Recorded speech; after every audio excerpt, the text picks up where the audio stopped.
All right, so we're back with another video on how to make sure your changes stick this year so that you get the results you're really looking for in your business. And today, what I'm talking about is how to change habits. We'll look at the science behind how to change habits. Now, if you haven't seen the first video on this, which is about how the number one thing you should be prioritizing as your goal. So even if you have revenue goals and customer number goals and all those wonderful things and like goals and DM goals on Instagram, whatever it is, great. But there's one thing you need to prioritize above all that will help make all that happen. And if you haven't watched that, I'll link it up to the last video so that you can, I'll put the link here so that you can go watch that first. In the meantime, here's what you want to understand about habits, because so often we know that like the science tells us it's about 97% of people don't change their habits even with good intentions, because good intentions are not enough. So what I want to do is tell you about habits and how to change them. And then I'm also going to give you a special gift at the end of this video that I want you to go download, because sometimes we don't even know the habits that we have that we don't want to have. All right? Okay, so let's go into this. So what you want to understand is this. Okay, so I don't know if you can see this. I hope that you can. Sorry, the lighting is not epic in here, but it's trigger, behavior, reward. So this is how kind of like our minds work on cue, right? There's a trigger. The trigger causes a behavior, and the behavior gives us a reward. Now, what's interesting about this is that the reward isn't always necessarily something, when we think of like a bad behavior that we do, we don't think it's going to give us a reward that we want. But we humans, we're sneaky little people. And oftentimes we do get highly rewarded in meeting our needs through behaviors that are not good for us. So for example, overeating, right? Overeating makes people feel certain sometimes. It sort of gives them an outlet. And even though, so the reward in the short term is a comforting feeling, even though maybe in the long run, they don't like the results that come with us. But if we are in quick trigger mode and we can't catch our triggers, and we automatically assume said behavior, which is like the Pavlov's dog theory that they did many, many years ago, right? Then we end up getting that reward, even if it's not the ultimate reward we are looking for. And because we humans work on our subconscious minds more than our conscious minds, meaning you like when you do a behavior that doesn't reward you in the long run with what you want, you're not really deciding every day like, I'm doing this because I want to feel bad about myself, right? It's just all unconscious. So one of the things we've got to do is we've got to start consciously waking up. And what's great is one of the things that you can do to really change your habits is 50% is knowing what they are, right? Knowing what that trigger is. So let's say, for example, your trigger is the alarm going off. So let's say you decide this year I'm going to be more successful in my business because I'm going to get up an hour earlier and I'm going to start a morning routine. This is a pretty big one, and it's good because as an entrepreneur, if you want to be a high performer and success, you need to have a morning routine that puts you in the headspace. So that could include exercise, a healthy breakfast, journaling or reading something inspiring or listening to something inspiring, right? That's a really great morning routine. Now, if, however, your trigger is alarm and your assumed behavior is snooze, right? Because your bed is just so comfortable, and maybe you were up late watching Netflix even though you knew you want to get up the next day, okay? The reward in that moment is extra sleep, coziness in your bed, but you and I both know the ultimate reward you're looking for is not the coziness in the moment in the bed, it's the extra time and the focus in your business so that you can get the long-term result you're looking for.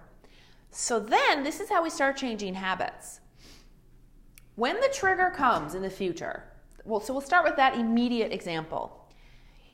When your alarm goes off your immediate response is going to be to press snooze. That's your Pavlovian response, right? So what you want to do in that moment is go, wait a second. This is the way I've been for a long time. My unconscious wants me to stay here because it's cozy and it's familiar. But what I really do want is I really do want to get a better routine, and I want to be a stronger leader for myself and for my family and for my business and my customers. And the way I'm going to do that is get this morning routine. Like you kind of got to start talking yourself into it, because what's great about that is now you have the opportunity to make a choice. And this starts to move into identity talk. So one of the things that I had mentioned in the previous video is about how we've got to shift identity. And in order to shift identity and see ourselves differently, we got to start taking different behaviors. And we have to start feeling different about ourselves. So even if you're used to pressing snooze a good few times, and you press snooze one time and then you get up, and then you got to go, that's right, here I am. Like I'm getting up because this is me now. This is my choice. And what happens is you have got to make that choice every day until this becomes the new unconscious behavior. Like the trigger, alarm. Oh, new behavior, get up out of bed. And I'm not saying that's all necessarily super easy. It's conscious work. And this is why you have to have a deep why around change. This is why it's so important that your reason for changing is more powerful, so you'll consciously make the choice every day the trigger happens to get out of bed versus stay in bed. It has to be powerful, because otherwise your unconscious will win every time. And this is how you start to change habits, by having something that really motivates you, that really you say, this is worth getting out of bed for. Now, in some types of behaviors, the trigger could be, in some situations where you have a habit you don't want to have anymore, it could be that you can get rid of the trigger.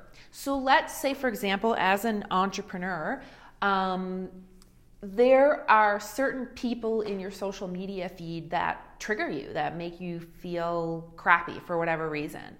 Then I'd give you two suggestions. First, get rid of the trigger, because it's not helping you feel that way. So you can, mute people or silence them or unfriend them or whatever. So removing the trigger is step number one.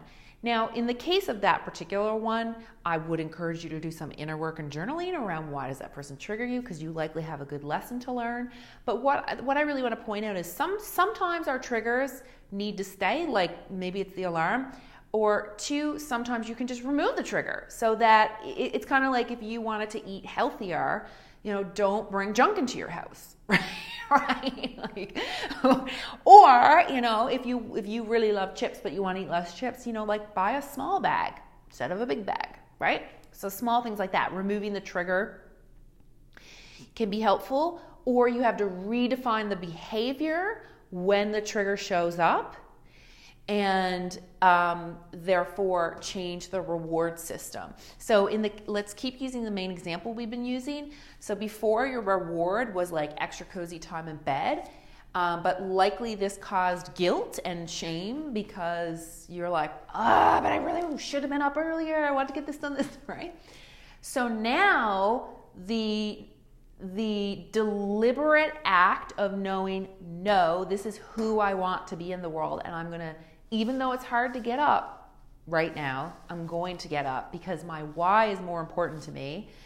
And the reward is the new identity, the new feeling, and what you can accomplish because you're in this new reward. And the more you go, yes, because this is how I want to feel, and this is who I want to be in the world. Like, again, self-talk is so critical and so important, because our unconscious runs on our self-talk, right? So the more you consciously start saying new things, they become your new thought patterns. It's a great thing that neuroscience has taught us about our brains, is that we can change our ways of thinking. We can change how we show up in the world and how we feel, because our brains are malleable and can change, which is so good.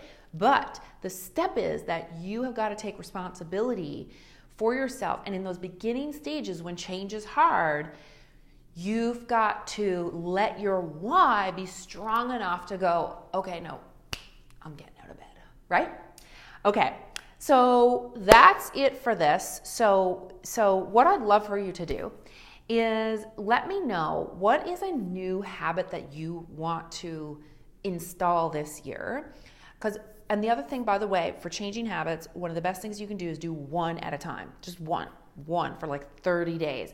Some science has said it's 21 days, some has said 40. So you could do 1 or 2 months per habit until it just becomes normal, right? So maybe some habits will be faster for you. Some might take longer. But one thing I have learned is it's easier to stack changing habits than it is to try to change a whole bunch at once, because then it's like chaos, right? So let me know, what's a habit that you want to change, and identify what's your trigger, and can you get rid of it or can you face it? What will you do instead when this trigger happens? And if you can get rid of it, what's a new trigger you can replace it to make sure you get the behavior that you want, and therefore what is the reward? And what I'd also love, if you're having trouble with this at all, leave a comment, let me know, we can help you. If you're not sure what the new trigger should be, then leave that in the comment too. And of course, if you know another entrepreneur who needs to hear this, please share this video with them or tag them in it. Lastly, I promised I had a gift for you. So one of the things that I found is a lot of people don't even really know what habits they have. Some of them are pretty obvious, but some not so much. So what I've done is taken my decade of working with entrepreneurs and created the 10 highly most sabotaging habits of entrepreneurs. And what you can do is go download it for free. You can see which ones you're doing, and then you can get on the business of changing them, which is super fantastic. So go to this link, go get the 10 sabotaging habits, and maybe you'll find the one that you need to change first in there. All right, so that's it. I look forward to hearing what you're going to be changing for 2020 in the comments.